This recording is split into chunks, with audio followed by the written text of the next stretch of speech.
because he lived his life outside the norm. And that bothers people. It is Monday, May 5th, 2:28 a.m. It's Monday morning, and we have the tanker today, and we have 3 stops. We're going to hit one stop in Tampa, go to the port, fill, and we got to run over to Lakeland, and after that we're running down to Venus, Florida. And that's on the way to Okeechobee, kind of the middle of nowhere. So, not a bad day. We'll take it. And for poker, Rob Gardner is a tournament guy. He's got a 10 video series on poker. I've got that queued up. I'll catch Vegas Poker Nomad at sometime after 6. And that's all we got for now. So we'll get rolling. Good morning. It is Tuesday. We got the tanker today, and we have start off with 4 stops, 1 Tampa, run over St. Pete, do 2 more in Tampa. The tanker will be empty. Got to load the tanker and then run down to Plant City. They will take an entire tanker load, which is unusual. They're the only customer that does that. And for poker, I'll catch Vegas Poker Nomad after 6 at some point. And kind of a weird thing, I was watching Poker Railbird, and he's talking about the odds on pocket pairs. So like pocket jacks, you have a 57% chance of flopping an overcard with pocket jacks. I didn't realize it was that high. I thought that was kind of crazy. So I'll run it down real quick. Kings, 22% chance you'll flop an overcard. Queens, 41. Jacks, 57. 10, 69. Pocket 9, 79. Pocket 8s, there's an 86% chance you'll flop an overcard. 7s, 92. 6s, 95. And then 5, 4s, and 3s is 98, 99, and 99. Pretty crazy. And another weird thing that you can figure out is if you have pocket 8s and you're early position at an 8-person table, there's 7 people behind you. What are the odds that somebody has a pocket pair higher than you? So take, there's 6 pocket pairs higher than your 8s, times the number of people left in the hand, which would be 7. So that would be 6 times 7 is 42. Divided by 2 is 21. There's a 21% chance that somebody is sitting there with a pocket pair higher than yours. Kind of weird. Now let's talk about jacks. In that same spot, there'd be 7 people behind you, but there's only 3 pocket pairs higher than yours. 7 times 3 is 21. Divided by 2 is 10 and a half. 10.5% chance somebody's got a higher pocket pair. You're feeling pretty good. Now let's say that it folds around to you and you're on the button. Now there's only 2 people left behind you. You got jacks. So there's 3 pocket pairs higher times the 2 players is 6. Divided by 2 is 3. There's only a 3% chance that somebody has a pocket pair higher than yours. You're in great shape. Now you just have to dodge a 57% chance of an overcard. And when it comes, if it's not an ace or a king, the queen's probably not too bad for you. But kind of an interesting math thought on pocket jacks and pocket pairs. Let me know what you think. How to play kings on an ace high board. So step 1, get out of your head. You got a good hand pre-flop. You don't have a great hand anymore. Get over it because it's time to play poker. All right, we're here at Zephyr Hills, self-serve driving range, and we're gonna go hit some balls. It is Wednesday morning, no tanker today. We got dry van today, 1 stop down in Naples, Florida. So sometimes you do get the gravy. All right, gang, we are down here at the Pilot in Punta Gorda. We got the tanker today. We got 6 stops, 2 Fort Myers and 4 in Sarasota. And put a little fuel in and off we go. All right, gang, it is Friday, and I forgot to do this morning, but we have the tanker today, 3 stops, 2 Tampa and 1 St. Pete. So we'll have a normal day today. For this week, Monday, 12 hours, 31 minutes. Tuesday, 11 hours, 35 minutes.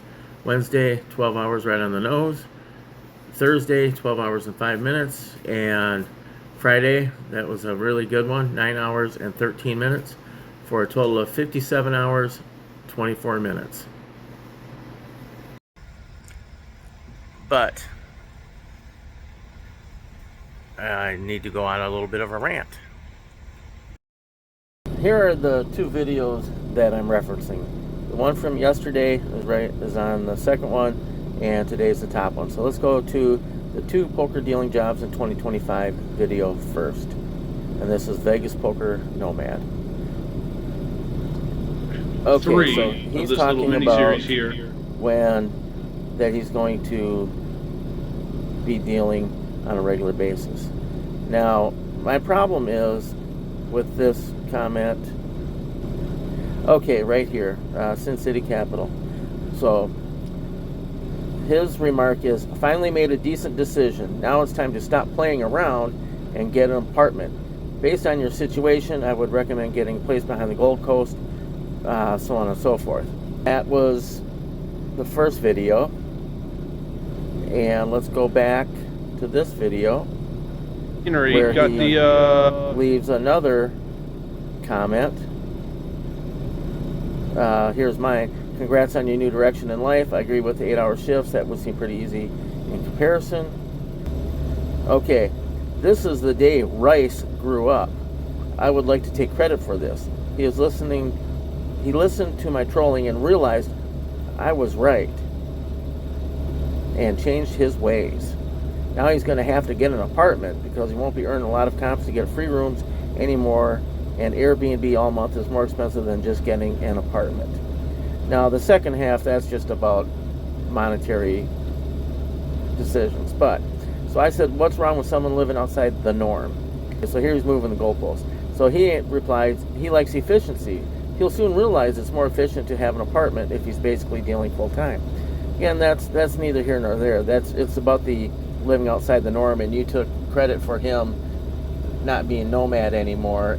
That's not what I'm talking about. I'm not talking about the price of housing. I'm talking about living outside the norm. So every morning at 6, Vegas Poker Nomad, aka Rice, puts out a video, and probably everybody that watches my channel watches his. And if not, you can reference that from the videos I just showed from the comment section. And my rant is, okay, here's the thing. So I started watching Rice's videos, I don't know, a year and a half ago or so, coming up in my feed, and I thought it was pretty wild that this guy really lived outside the norm. I mean, he was living a nomadic life, living in hotel rooms, Airbnbs, and vlogging it, and paying for everything with his poker skills. And you know, that was one of the main reasons that I thought that the channel was interesting, is because he lived his life outside the norm. And that bothers people. Anytime somebody lives outside the norm, I'm 58, I've seen it my whole life. I don't know why people just can't stand it. So in that first comment from that video yesterday, he's talking about how, you know, he's finally made a good decision. Well, it's because now he's going to take a regular hourly job versus being making it off of plain live cash. And, you know, whatever he chooses to do is cool, because he lives his life his own way, whether it's playing poker or working somewhere. It doesn't matter to me either way, but for some people it does. And the other part about the nomadic life is, yeah, it's pretty crazy. I always thought it was kind of bananas, but that was the thing that was really cool. And so then in the second video, so that same guy leaves a comment about how this is the day Rice finally grew up.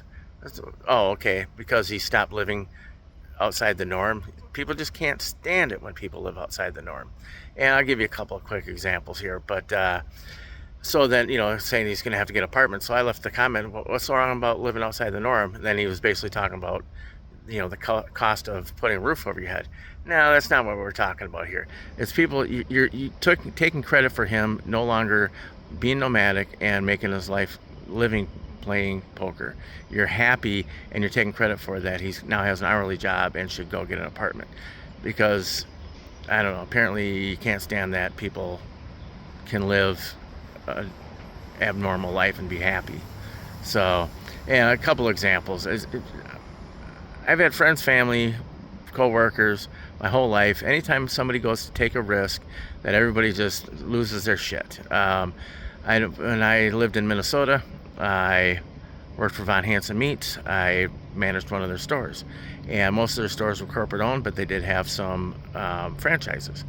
And I was looking at doing a franchise, and I had people saying, don't do it, don't do it. Just, you make really good money as a store manager. Just stay there. Don't take the risk. Don't take the risk.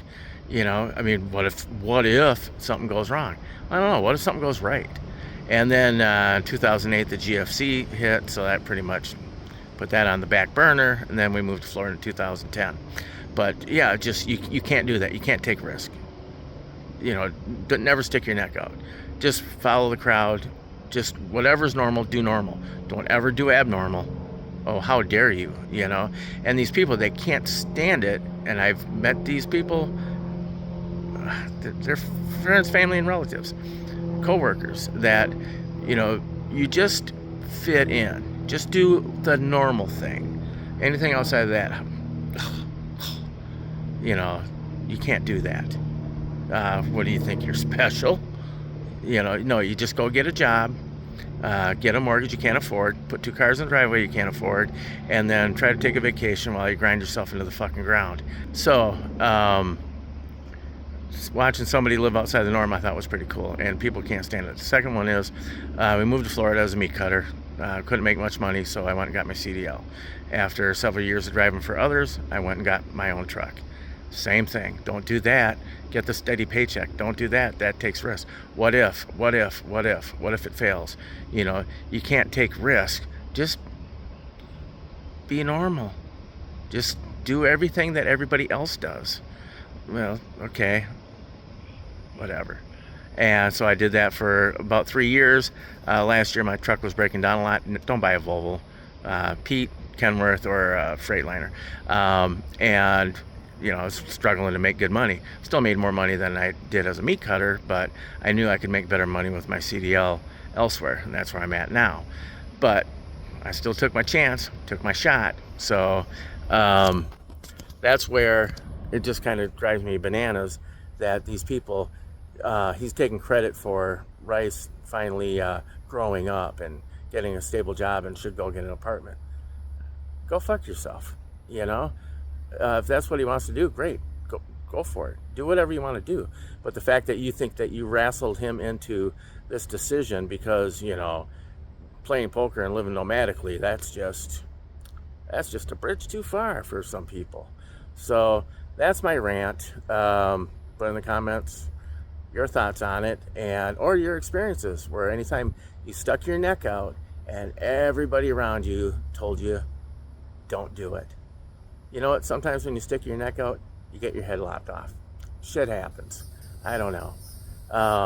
But don't forget to like and subscribe, and leave a comment on about any of this. Or if I'm way out of pocket, put that too, Whatever. Say whatever you want.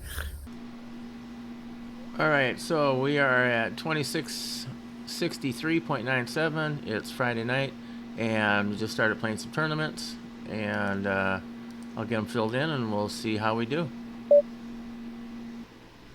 That's going to do it for tonight. We just played 3 of them. $11 tournament, 880, 22, and bricked them all. So the roll is at 2622.17. We are down $7.83. We'll get back at it tomorrow. All right, Saturday morning, 6:45. We're in Zephyr Hills again. See if we can get a little bit of the range in there. I don't know. And we're gonna hit a bucket of balls and go from there. It is Saturday morning, about 8:15. Cooking some bacon and eggs real quick. We're getting ready to fire up some tournaments. So we'll be starting today with 2622.17 in the roll. Let's hope we can grow it. So we just came off a break. We're on ACR. We're still in $11 PKO, and I signed up for a $25 deep stack on Coin Poker, max late reg. We'll see how that goes. And I've also signed up for a $16.50 tournament. All right, we're at the final table on this one. It was a $25 tournament. It pays out to 5 spots. But we are in 7th out of 7th. We're a little hurting here.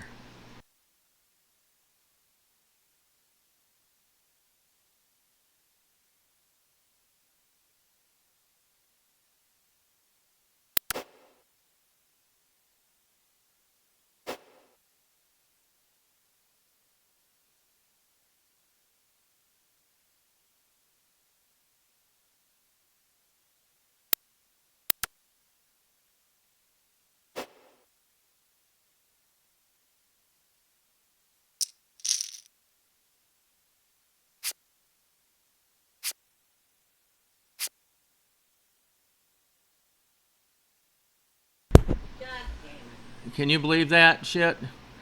6th place. 1 from the money.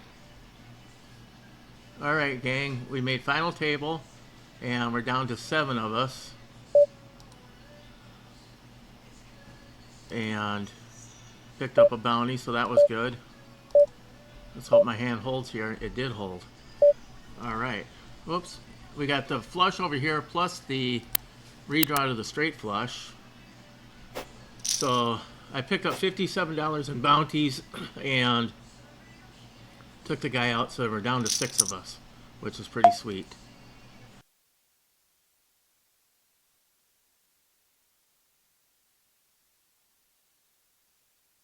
All right, we're going to rock with this. Oh, the short stack is all in. He's got 9s, and he flopped it. We're dead. Oh, yeah. Yep. Now I'm down to 5 bigs. Son of a bitch. Okay, well, it is what it is. That sucked. Well, it looks like we're going to go out in 5th. 5 bigs. Ace 5. Gonna let her rip. Oh, that stinks. 1 caller. Well, they're all gonna call for 5 bigs, you think. 2 callers. I think my odds of tripling up are not too good. Let's see what happens here.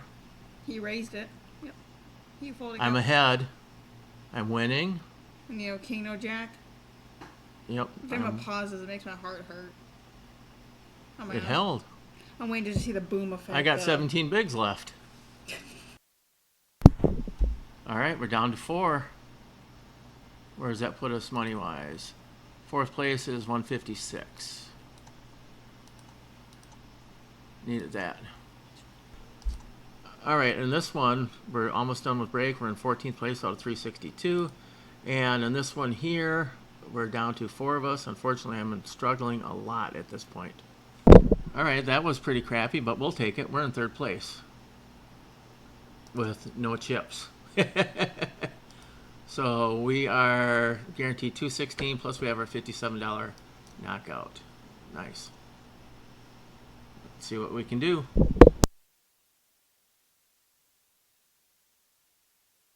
King 5 suited. We're going to have to put it in. Let's go. Let's see if we can stay in the tournament. This might be it. Oh boy. We're hugely dominated. We're in big trouble.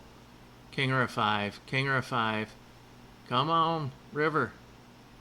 That is it for us, folks. Went out in 3rd.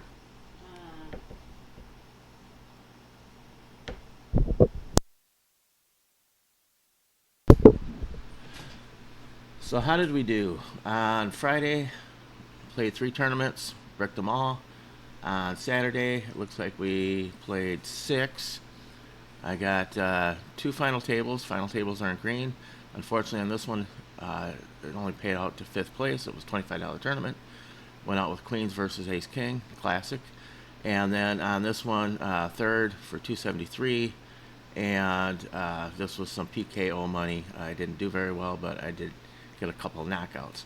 So the roll started at 2630. We are currently at 2784, so we are at 154 to the good. So we'll take it. So far, so good. All right, cooking some chicken tenders for my lunch this week. I'm gonna put that into a chicken broth, and also having some hard-boiled eggs. And we just got back from having breakfast with the wife's side down in beautiful downtown Plant City, and we'll go from there. All right, this video is getting a little long in the tooth. It's Sunday. I think we'll just wrap it up from here. So we'll do our shout outs. HMoney9121 was in there with a comment, is every week. Thank you. And we have 3 others. We have Mikey Smith Jones. Thank you for being in there, leaving a comment. Our other 2 commenters are Vegas Vic 2024 and Mocker Pot. So thank you for the engagement. Appreciate the comments, and we will see you in a week. Remember, everything you want is on the other side of fear.